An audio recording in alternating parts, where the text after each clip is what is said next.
Hello guys, welcome back to my YouTube channel. അപ്പോൾ നമ്മളിന്നൊരു സിമ്പിളായിട്ടൊരു recipe ആയിട്ടോ ഉണ്ടാക്കാൻ പോകുന്നത് പടവലങ്ങാത്തോരൻ. ഇപ്പോൾ നമ്മുടെ പിള്ളേരൊക്കെ സ്കൂളിൽ പോകുമ്പോൾ നമുക്ക് പെട്ടെന്ന് ഇപ്പോൾ ചേറെ താമസിച്ചൊക്കെ പോയി പെട്ടെന്ന് ഉണ്ടാക്കാൻ പറ്റിയ സിമ്പിളായിട്ടൊരു റെസിപ്പി ആയിട്ടോ ഇത്. അപ്പോൾ നമ്മൾ ഫസ്റ്റ് ചെയ്യേണ്ടതെന്ന് വെച്ചാൽ നമ്മൾ നല്ല സൂപ്പറായിട്ടുള്ള പടവലങ്ങ കുനുകുനുകുനുകുനാന്ന് നമ്മൾ അടിപൊളിയായിട്ട് നമ്മളങ്ങ് അരിഞ്ഞ് വെക്കണം കേട്ടോ. ഈ അരിഞ്ഞ് വെച്ച് കഴിയുമ്പോൾ ഒരു പ്രത്യേകതയുണ്ട്. ഈ പടവലങ്ങയ്ക്കകത്ത് ഏറെ വെള്ളമുണ്ട് ഗൈസ്. ഈ വെള്ളം എന്ന് പറഞ്ഞിട്ടുണ്ടെങ്കിൽ നമ്മുടെ പടവലങ്ങ കറി വെച്ച് കഴിയുമ്പോൾ നമ്മളിപ്പം അറിയാത്ത ആൾക്കാരാണെങ്കിൽ നമ്മൾ കറി വെച്ച് കഴിയുമ്പോൾ ചാണാക്കുട്ടി പോലെ ഇരിക്കും കേട്ടോ. ശരിക്കും എനിക്ക് പറ്റിയിട്ടുള്ള കാര്യങ്ങളാട്ടോ. നമ്മളറിയത്തില്ലാതെ ഈ എന്താ പറയുക ആദ്യമായിട്ടൊക്കെ ഉണ്ടാക്കുന്ന സമയത്ത് നമ്മളിങ്ങനെ വെള്ളമൊന്നും പിഴിഞ്ഞ് കളയാതെ ഉണ്ടാക്കി കഴിഞ്ഞപ്പോൾ ഈ കറി എന്ന് പറഞ്ഞിട്ടുണ്ടെങ്കിൽ കുഴഞ്ഞിരുന്നു കേട്ടോ. ഈ ചക്കയൊക്കെ കുഴഞ്ഞിരിക്കുകയല്ലേ, അതുപോലെ കുഴഞ്ഞിരുന്നു.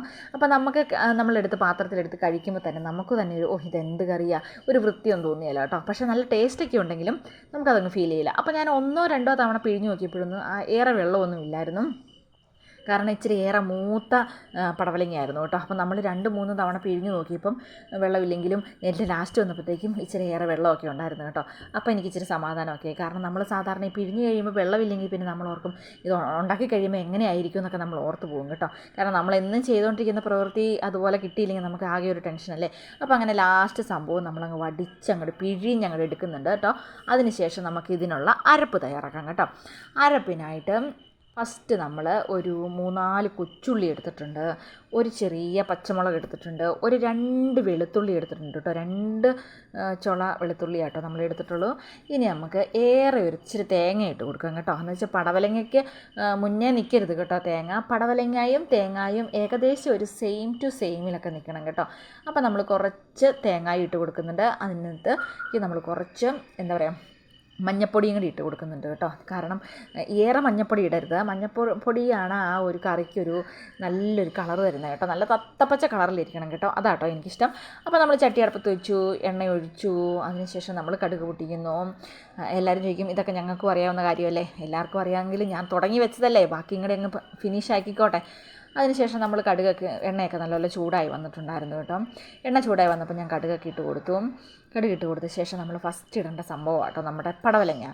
അല്ലെങ്കിൽ നമ്മൾ തേങ്ങായ ഫസ്റ്റ് ഇടുന്നതെങ്കിൽ തേങ്ങ അടുക്കി പിടിക്കും. നമ്മൾ തേങ്ങ ഇട്ട് കൊടുക്കരുത്. നേരത്തെയൊക്കെ ഞാൻ അറിയത്തില്ല തേങ്ങയൊക്കെ ഇട്ട് കൊടുക്കുമായിരുന്നു. അതിനുശേഷം ഇപ്പോൾ ഞാൻ അങ്ങനെ ഇട്ട് കൊടുക്കുകയല്ല കേട്ടോ.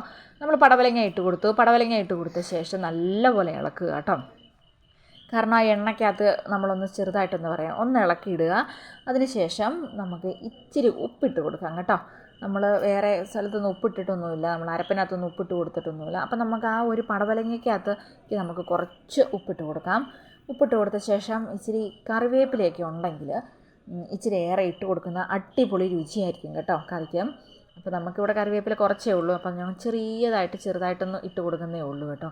അതിന് ശേഷം കേട്ടോ നമ്മൾ അരപ്പെല്ലാം കൂടെ പൊത്തിക്കൂട്ടി മൂടി വെക്കുന്നത് കേട്ടോ. നല്ലപോലെ ഇളക്കി കൊടുക്കണം. ഉപ്പൊക്കെ ഇട്ട് കൊടുത്തിട്ടാണെങ്കിലും നമ്മൾ നല്ലപോലെ ഇളക്കണം. കാരണം ഇത് അധികം നേരം മൂടി വെച്ച് കഴിഞ്ഞിട്ടുണ്ടെങ്കിൽ ഇത് ഒരുപാട് വെന്ത് പോകുന്ന കൂട്ട് ഒരു സംഭവം കറിയാണ് കേട്ടോ. അപ്പോൾ നമുക്ക് ഇച്ചിരി കറിവേപ്പിലയും കൂടി ഇട്ട് കൊടുക്കും. അതാണ് ഞാൻ പറഞ്ഞത്, സിമ്പിളായിട്ട് നമുക്ക് പെട്ടെന്ന് ഉണ്ടാക്കിയെടുക്കാൻ പറ്റുന്ന കറിയാണ്. അപ്പോൾ നമ്മൾ അരപ്പിട്ട് കൊടുത്തു കഴിഞ്ഞാൽ നമ്മൾ അരപ്പ് ചട്ടിയുടെ അടിയിലേക്ക് നമ്മൾ വലിയ കാര്യമായിട്ട് മുട്ടിക്കുന്നൊന്നുമില്ല.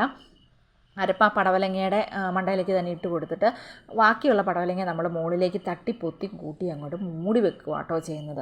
മൂടി വെക്കുക എന്ന് പറഞ്ഞാൽ ഒറ്റ തവണ കുറച്ചൊരു ആവി കയറി കഴിയുമ്പോഴത്തേക്കും എടുത്ത് ഇളക്കി ഇട്ട് കഴിഞ്ഞിട്ടുണ്ടെങ്കിൽ തന്നെ ഏകദേശം അത് വെന്തിട്ടുണ്ട്. പിന്നെ നമ്മൾ കൂടുതൽ മൂടി വെക്കാൻ പോയിട്ടുണ്ടെങ്കിൽ അത് കുഴഞ്ഞു പോകും കേട്ടോ. ഒത്തിരി നേരമൊന്നും നമ്മൾ മൂടി വെക്കാൻ നിൽക്കണ്ട.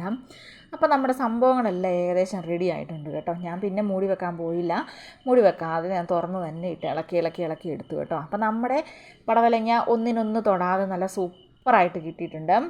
അപ്പം നിങ്ങളെല്ലാവരും വീട്ടിലൊക്കെ ട്രൈ ചെയ്ത് നോക്കണം കേട്ടോ. അടിപൊളി ടേസ്റ്റാണ് പടവലങ്ങയ്ക്ക്. ആ ഒരു വെളുത്തുള്ളി നമ്മൾ ചേർക്കുന്നത് കൊണ്ട് ആ ഒരു തേങ്ങയുടെയൊക്കെ ഒന്നും പച്ചമണമൊന്നും ഇല്ലാതെ വേറൊരു രുചിയാണ് കേട്ടോ. നല്ല അടിപൊളി ടേസ്റ്റാണ്.